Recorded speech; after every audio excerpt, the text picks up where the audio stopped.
in the uterus, we're a merman, to becoming an air-breathing mammal. All right, so that first breath and that first scream is Miss Howard's favorite sound in the whole universe. That first because then I know, yeah, we have what? Airway. All right. What happens? What's the second thing that happens after the baby takes the first breath? The heart goes from going like this. Oh, it flaps, comes down. From being one pump to being two pumps. Flat drops. Okay? Because when we are in utero, there is a hole going across the heart. Alright? Because we don't have to use the pulmonary section of our body. Mama's blood is oxygenating us. Does that make sense? Yeah. Yes. Now that we're born, now I have to use the pulmonary section. Does that make any sense at all? Are you with me? Okay, I'm going to draw a silly picture just to remind you.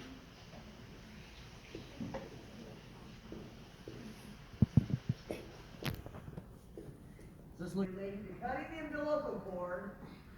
All right, the ductus arterius, the ductus venus, and the foramen ovale close.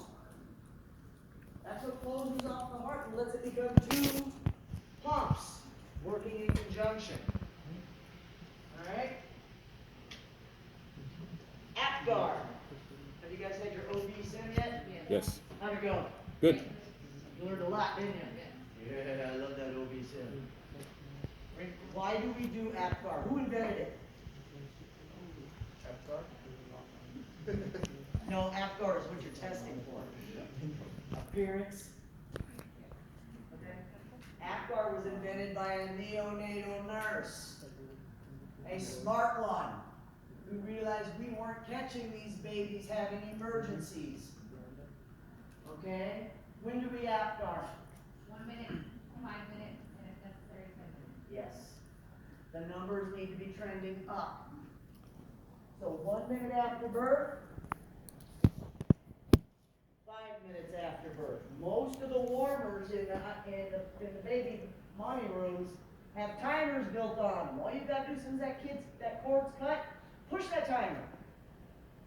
And it'll honk at you or beep at you or make a snotty noise at you when it hits 1 minute and 5 minutes, and that's when you do the Apgar scoring.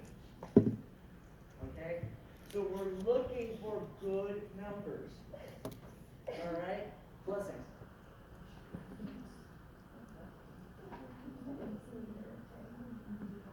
Apgar scoring is to record the fetal to neonatal transition. All right? If it's a less than a 5, we got a problem. Okay? 5 or better, we're working our way up. So, what are we going to do for the initial assessment? Well, number one, I hope that baby's screaming his head off. Because that means I got what? Airway. Heart. I've got a circulatory system working. I've got that baby screaming. Life is good. Alright? We're always checking the skin. We're checking the chest. True or false? New babies are belly breathers. True. Absolutely true. Very good. So don't be looking at the chest to count the respirations. You're not going to see the chest really rise and fall. You're going to see the belly going. Okay? They're belly breathers. You need to do a full assessment, head to toe on the kid. Alright? How about Ballard score? You guys heard about Mr. Ballard? Dr. Ballard? Yes, no, maybe? Yes. Some of you?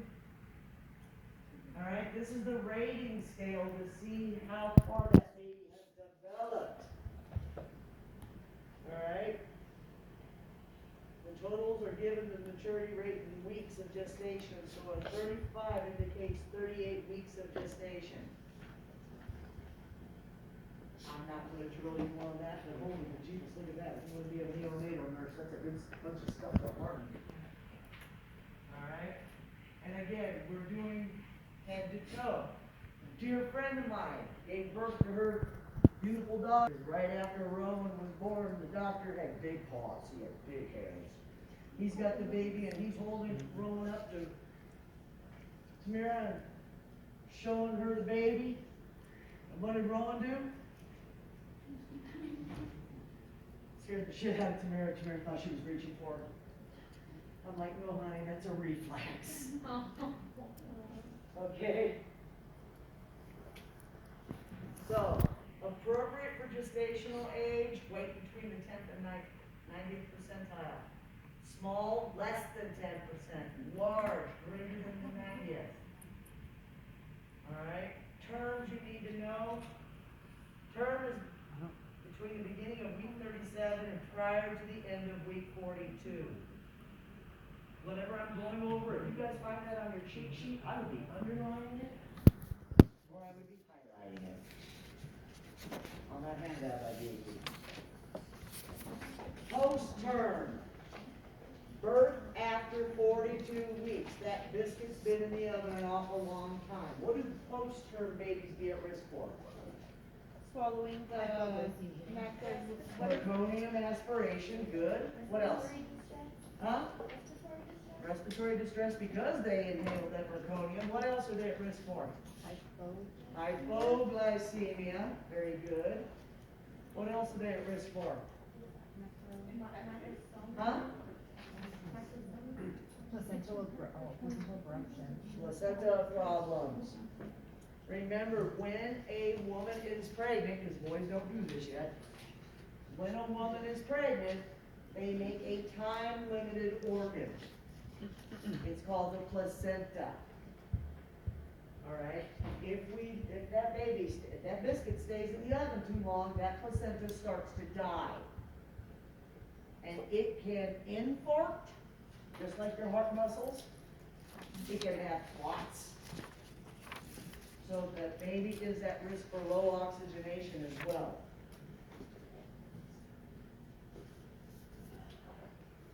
So respiratory rate, vitals, I would grab this slide because infants, newborns are not just junior versions of adults. They have their own set of vitals. Okay, respiratory rate 30 to 60 breaths per minute. Good God, if I breathe 30 times a minute, I'd pass out from hyperventilation. Normal heart rate, 110 to 160. And again, we always assess the apical pulse. How long? 1 minute. Full minute. When we're doing an adult, you can sometimes cheat if it's an emergency. And do that 15-second count times 4. Not on newborns. Full minute. Temperature ranges. 36.5 to 37.5. Alright, so we got a newborn. We did suctioning. What are we going to suction first? The nose or the mouth? Mouth. Because they run a risk of what? Aspirating when I do the snot sucker on the nose. So get the mouth first, number one, because it's a bigger airway. Okay? Then we do the nares. Alright? What's the next thing I gotta do after that baby gets born? Umbilical cord? Dry him off. Warm blankets, friction, dry this kid off. Why? Hypothermia. You just he's a merman. He's swimming around in 98.6. Nice and warm. And we just drug him out to a cold 72 degrees Fahrenheit. And now he's wet and cold. He's going to lose body temperature. Alright? As the body cools down, they lose oxygen consumption. Alright? Skin. Is they the right color? Most babies, and I don't care what their ethnicity is, most little creatures when they come out have some shade of purple. Alright? Until they start really getting the oxygen in. Then they start correcting their body to the correct ethnicity, alright? Skin turner better be quick. They better not be dehydrated. I don't want no dehydrated babies. Vernix caseosa. You guys heard about that? That's that cheesy thing they get on their skin. They've been there too long, right? Huh? Yeah, it's usually when they've been there too long, when the biscuit's been in the oven too long. I got a couple pictures of it. Lanugo is the reason why my stepdaughter has the nickname Monkey. When she was born, she had Lanugo all the way down her back, across her shoulders, and down her legs. She looked like a little monkey been giving birth. All right? It is a very fine hair. It's not a birth defect. It will fall out on its own. Okay, but miraculous, she had so much on her back, you could have braided it. There's some pictures. Hit the lights. So what did I call this? The cheese? You guys see the hair? If you sit back, you can see the hair follicle. She had it all over her back, on the side of her face. That's how she got the nickname Monkey Butt. Lights, please. Huh? You mean the cheese? That's warm water. Warm water and a soft washcloth, let it come off. Alright, this will fall out on its own. It's just overgrown hair follicles. It'll fall out on its own. There's nothing to be worried about. Mariah lost most of hers by the second week. Alright. Milia are those little bitty white polka dots that looks like the kid's got acne like a mad dog. Don't let the parents think it's acne. They start picking at it and popping it, that kid's gonna end up with a skin infection. Alright? Just tell them, chillax. This is a normal skin development on a newborn. Take a deep breath, it'll go away. Alright? It will spontaneously go away. Don't be squeezing on it, getting all clumpy. You don't need to. Mongolian spots. Hit the lights for a minute. You see what looks like bruising? That's not bruising. Alright? They're commonly present in newborns who have dark skin, and it's linked to genetics. I don't know why they call it Mongolian spots, other than maybe in the 1920s, they saw a lot more of it in people with Chinese bloodlines. Alright, you guys know where Mongolia is? Southern China. Or southern Russia, I should say. Like it just looks like bruising. It too will go away as the child grows. All you gotta do is document the location and presence. Maybe it's like This little thing, I hate the name of it. Telengenic static, blah, blah, blah. I call them stork bites, that's what we used to call them. Hit the lights. See the little, looks like little pinchies? Looks like little pinchies? You guys heard the story, the babies get delivered by the storks? We used to call these stork bites.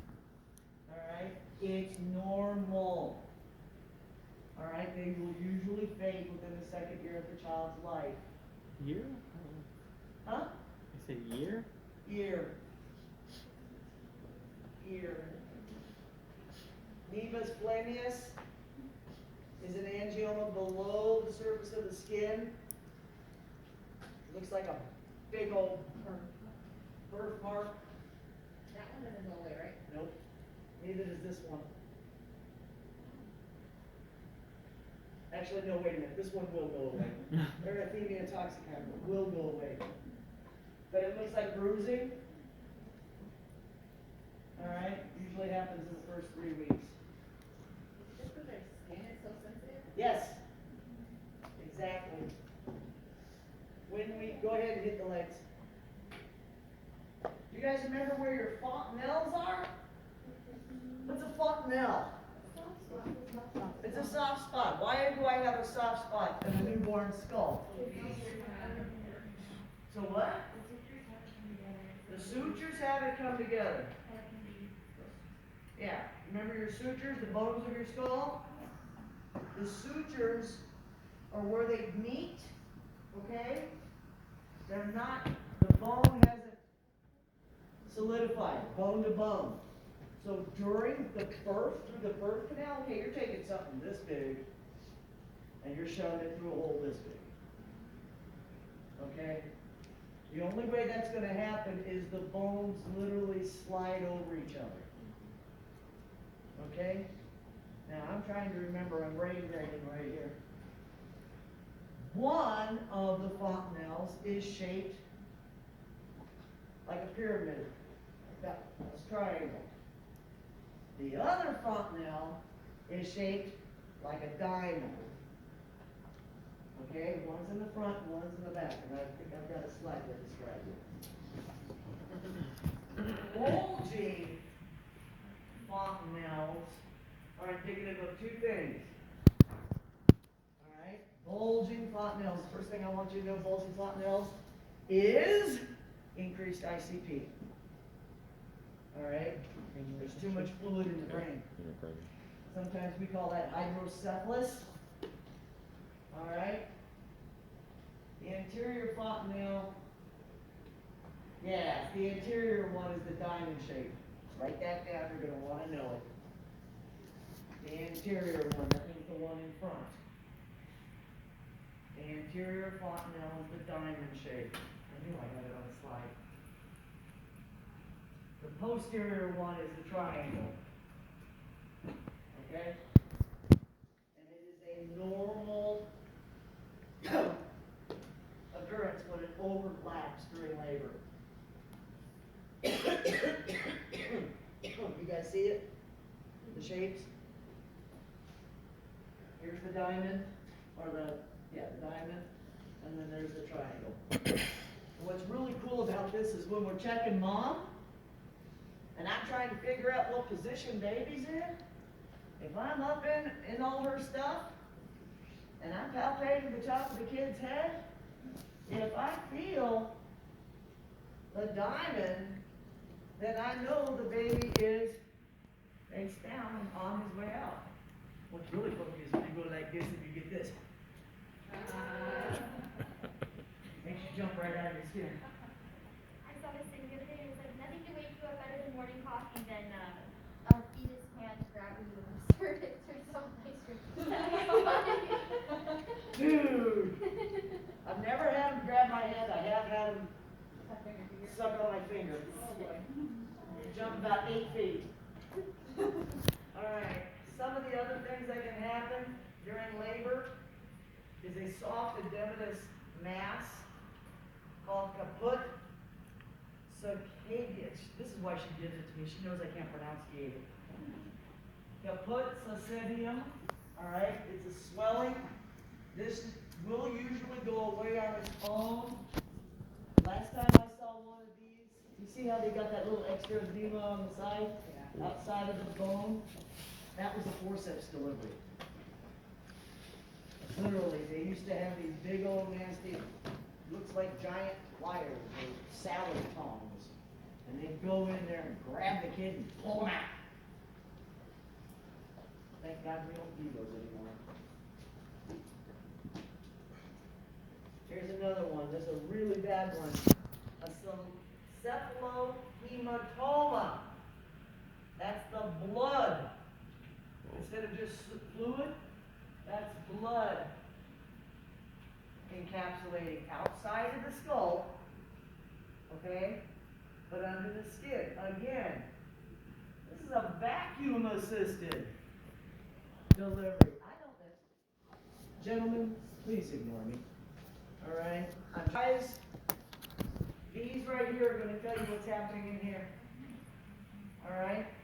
The infant's eyes are going to tell you what's happening in the head. You do a neuroassessment. All right? Most babies are actually born with blue or gray eyes. And they begin to change color a few days to weeks after delivery. The fluid in the lacrimal ducts yet, so when they cry, They're dry, there's no tears.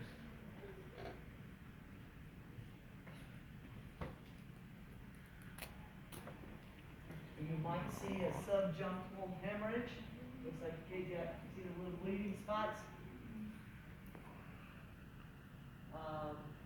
You might have a flattened nasal bridge.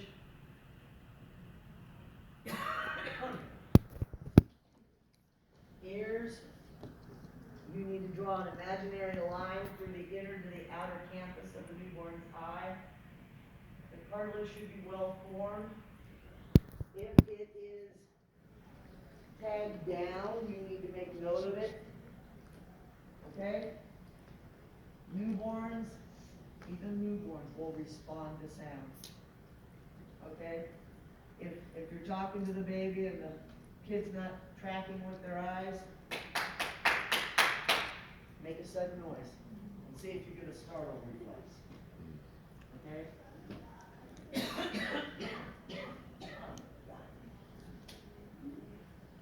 This is what I'm talking about, the abnormal size or shape.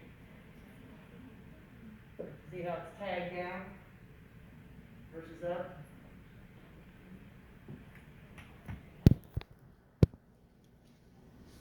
The nose should be midline, broad with a lack of a bridge. There should be some mucus. They are obligate nose breathers, all right? They don't learn to open their mouth and breathe through their mouth till later. Okay, this is one of the reasons why we don't put things in the bassinet with the baby. Because it's so easy to suffocate a child.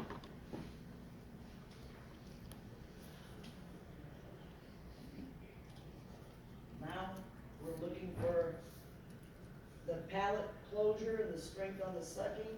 The lip movement should be symmetrical when they're suckling. The tongue should move freely. The soft and hard palate should be intact. Remember, the hard palate's the one in the front. Okay? The hard palate's the one in the front. The soft palate's in the back. Okay? Have any of you guys ever seen a child with a cleft palate? Yeah. Yeah? And you know what I'm talking about? The deviation?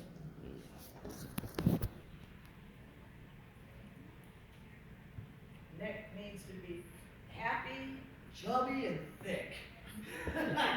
This is where I like to see the fat rolls. I like to see them there, and I like to see them on the thighs. Does that mean that baby had, huh? The Michelin babies. The Michelin babies? Yeah, they look like the Michelin's, yeah, the tired, fluffy guy, yeah. All right? The head should move side to side, up and down freely, just like yours on an axis. All right? Chest should be barrel-shaped. Respirations are diaphragmatic. That means belly breathers. Clavicle should be intact unless the doctor had to do what? Oh, Where's my clavicle? here. My collarbone, right? It was shoulder. Have you guys ever heard of shoulder dystonia? There's one easy, cheap way for an OB doc to take care of shoulder dystonia. It sounds really mean and vicious, but they do it all the time. They take their big old paw, reach in there and go, and pop that clavicle. They'll literally break the clavicle so the kids can squeeze through and get out. It works. Bless It saves the baby.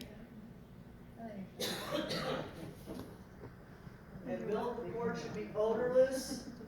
Abdomen needs to be round and dome shaped. Bowel sounds need to be present within a few minutes following birth.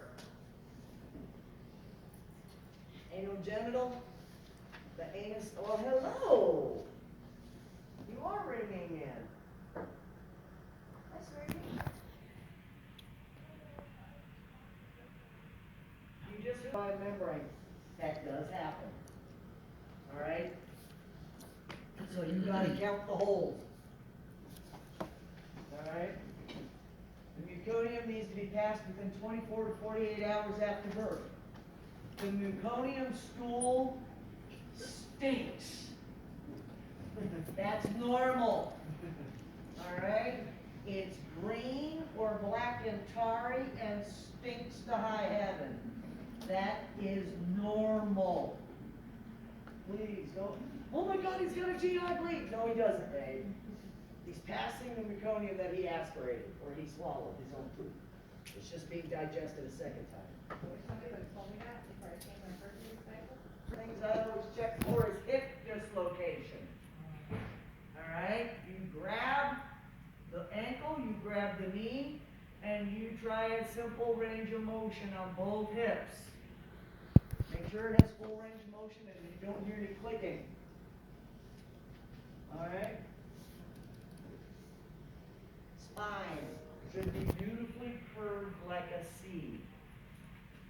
That's a picture I would memorize that picture right there. 0 to 3 months. That's what that means. That means not minutes, months.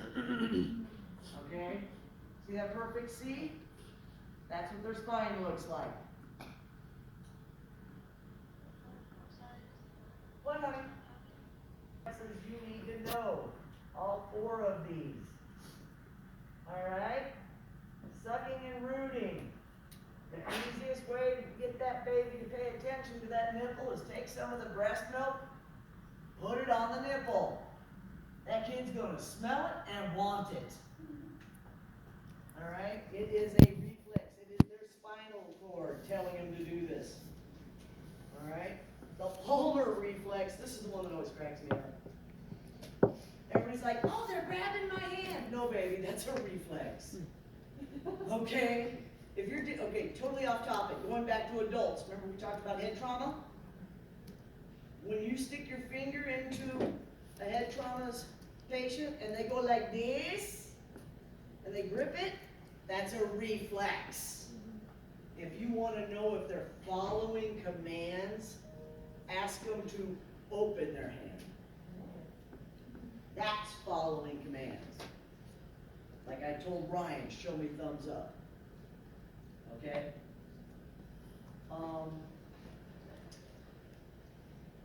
Expected age, it starts going away about 3 to 4 months. The plantar grasp is the toes. If you got the toes up like this, and this is the heel, and you go like this, what are they going to do? Those little monkey toes are going to do this. They go right down over it. The Moro reflex is what happened to Rowan. When I put her out, and she went, wah, was reaching for everything. Other reflexes you need to know. If I straighten one leg, this arm will straighten. You will get opposite responses. Does that make sense? Y'all with me? We were talking about the grasp reflex. The step reflex I always laugh out because everybody's like, oh look, they're practicing. No, babe, it's a reflex. Walking is the art of not falling down. All right, you hold the baby under their arms and you put them on the table or you put them on the bed. The first thing they want to do is they want to do this. They're not practicing on walking. It's a reflex. There's the Moro reflex. There's a picture of it. You hold the baby up and the arms go, wah, like they're reaching for you. The tonic neck reflex. The baby is supine. Is that on my back or on my belly? In the back. Neutral position. The examiner turns the newborn head quickly from one side to one side. The arm and leg on that same side will extend. The Babinski reflex, y'all remember that? You strike the outer edge of the sole of the foot, moving toward the toes, and the toes will go like this. It's the opposite of this one. Does that make sense? Yeah. And then the stepping reflex we just mentioned.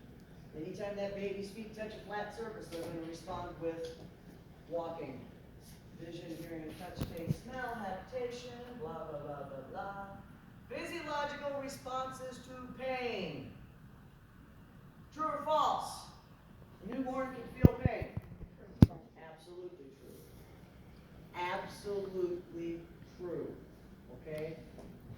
Their oxygenation saturation will go down, their heart rate will go up along with the blood pressure. You'll see pallor or diaphoresis. You'll see increased muscle tone, increased intracranial pressure, and dilated pupils. So, which one is this? I have no idea. Oh, the CRIES acronym. Is the who what? I think it's like a CRIES acronym, right? Was it? Or no? Or no? Is that pain levels? It looks like a pain assessment to me. It looks like a pain assessment to me. So, greater than 4, severe pain. Yeah, you think? Alright, lab values. Again, babies are different than adults. I would grab this slide. Lab values are much different in newborns than they are in adults. Alright? Glucose, greater than 40 to 45. Good God, if my glucose went to 45, is it going up or going down?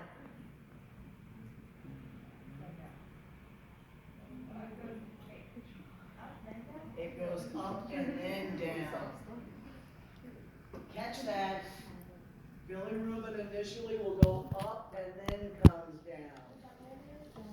That's why a lot of babies are born jaundiced. Way, when we suction this, they're at risk for aspirating it. So it's mouth, then nares.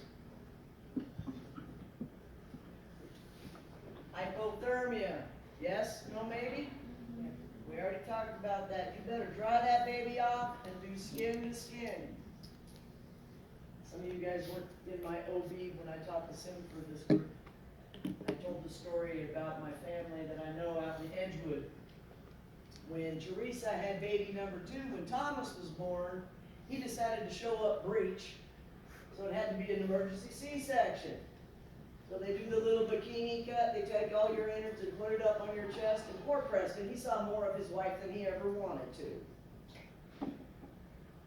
When Tommy was born, the little brand new NICU nurse was like, I need to do skin to skin. I said, that's real easy, watch this. And I looked across the room, I looked at Preston, I said, take your damn shirt off.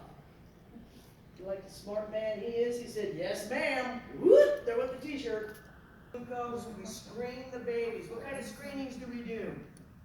Apgar? No, I'm thinking blood test, babe. Bilirubin.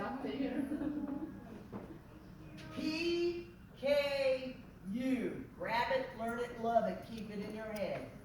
Every single newborn on this in the United States gets screened using this test. All 50 states. The PKU. What's it good for? It has to do with something like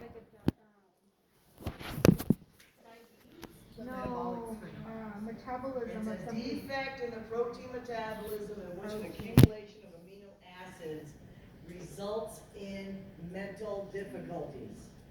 I hate the word retardation. Alright? Treatment in the first 2 months can prevent it. Other genetic testings include cystic fibrosis, maple syrup urine disease. What's that? If I'm passing sugar in my urine, what do I got? Diabetes. Sickle cell disease and serum bilirubin on every newborn prior to discharge. So when we're drawing blood, we do it on the fingers? That's the heel right there. Hit the lights for a second. Let me see the heel. Hey, there's that big old hanging drop. And there's 1 screen, 2 screen, 3 screen, 4 screens. They can do 4 drops. That's all it takes, guys. All right. Here's a little step by step on how to do blood samples. Circumcision. Woo! Lights. True or false? All newborn babies should be circumcised. False. They do not have to be. It is the preference of the parents. Okay? However, do you think baby Jones needs to have their vitamin K before you do a circumcision? Yes. God, I hope so. Right? What's vitamin K good for? Clotting. Why do I have to give a newborn baby vitamin K? Because their gut ain't making any of it, right? They got a sterile gut. So please, do not even let them toy around with the circumcision until after that baby has had their vitamin K. If they do choose to do a circumcision, your job is to monitor for bleeding and watch for infection. Okay? If they don't, your job as a registered nurse is to learn how to very carefully, very gently, be able to pull that foreskin back and inspect the head of the penis and make sure there's none of that nasty machismo getting hung up underneath that foreskin. Alright, some of the nastiest infections I've ever seen in my life were either newborns, children, or seniors who didn't want to bother with cleaning themselves properly. It is rank. Picture the nastiest smell you've ever had in your life, now multiply it by 10. Alright? They need to stay clean. Equipment, I'm not going to go over the equipment on it. I will tell you it's not very nice. Alright? I don't remember. Lots of physicians mistakenly still think this doesn't hurt the child. Do me a favor. You have my permission. Back the head. Next Shane, you're going to get this. Yes, babe. It's crazy because they really truly tell us that babies don't feel. I got to see one of these Or cream. local. Local injection, subject. Good. That's what they need to be doing, guys. All right, that is a huge myth in medicine, that newborns can't feel pain. You have my permission to give slap in the back of the head. Or babies like to sleep 16 to 19 hours a day. I would say when I come back, I'm going to come back to the spoiled rotten house cat. Same amount of time. 16 to 19 hours a day. Alright? No bumper pads, no loose linens, no toys in the bassinet. They need to be piddling 6 to 8 times in 24 hours. If they're not going through those boxes of diapers, you're not giving that baby enough fluids. Okay? Umbilical cord care, the clamp stays in place for 24 to 48 hours. Alright? Don't be putting ointment on it. I want it to be dry. Clean and dry. Alright? You can do the first submersive bath. That means baby's up to here in his water. After that umbilical cord has fallen off. Okay? And it will usually come off in like 10 to 14 days. My favorite way to do the first submersive bath, kitchen sink. Kitchen sink. Before that umbilical cord comes off, you're using warm, soapy, soft washcloths and just doing a bath. A body bath, not submersive, okay? Alright. Emyocin. We already talked about eyes and thighs, right? Why am I putting emyocin in babies' eyes? Yeah, because not all mommies get screened for STDs, right? They don't all get screened, and guess what happens? Birthing is a dirty process. It is messy. Alright? And I personally do not want to be the cause of that baby going blind. Vitamin K, we already talked about. Hepatitis B. Hepatitis B. I'm so glad they started doing this on all babies. Okay? What's that line say? Or anyone can get vitamin K and hepatitis injections at the same, or in the same 2. Okay, that B in one leg, you document which leg you put it in. Vitamin K in the opposite leg, and you document what leg you put it in. Don't be poking them on the same side. Hypoglycemia, we already talked about. That. Newborn nutrition, feed the baby. Breastfeeding, how do we know that that baby has latched correctly? They got the whole areola in their mouth. Not a piece of it. Alright, the whole areola. The lips will be flanged out. Out, not in. Alright, and you're going to hear that rhythmic clicking sound. And if you watch the throat, you'll see him swallowing. That's how you know he's latched on the right way. And mom not going to love it. Benefits? Number 1, God gave you a way to feed most of your children. Ladies, okay? What's the cool thing that this does for mom? What's my body going to create? No. Oxytocin. Oh, contract the uterus. There we go. That's what I needed to hear. Good job, babe. When the baby latches, your body starts producing oxytocin. Oxytocin naturally causes your uterus to tighten back up and shrink up. Is that good? Yes. Why? What happened? Yeah, because if it hangs out here and does nothing, what's it going to do? Bleed. You're going to have a dead mommy. Okay? So, the benefits to mom is the oxytocin. The benefits to mommy and baby is the bonding. The benefits to baby is what? Being fed.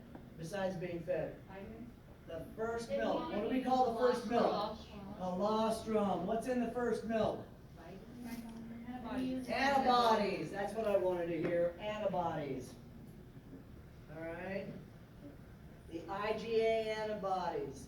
The lysozymes, the leukocytes, the macrophages, all the goodies that prevent infections. Alright? Remember, mom's milk is also, I hate using this word, but it's the best way to describe it. Pre-digested food. It's in its rawest form. The baby's body can absorb it faster. Does that make sense? I hate using the word digestion, but that's the one that stands out the most in my head. Pre-digested food. Formula is good.